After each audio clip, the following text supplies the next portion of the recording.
বাংলা সাহিত্যের কিছু গল্প নিয়ে আমার এক বিশেষ নিবেদন স্তুতি। আপনারা শুনছেন স্তুতি, আমি সৌরভ বেজ আজ নিয়ে এসেছি আপনাদের জন্য একটি নতুন ঈশপের গল্প বালক ও বৃশ্চিক। শুরু হচ্ছে আজকের গল্প বালক ও বৃশ্চিক।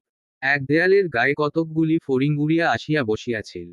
একটি বালক দেয়ালের গায়ের সেই সকল ফড়িং ধরিয়া খেলা করিতেছিল।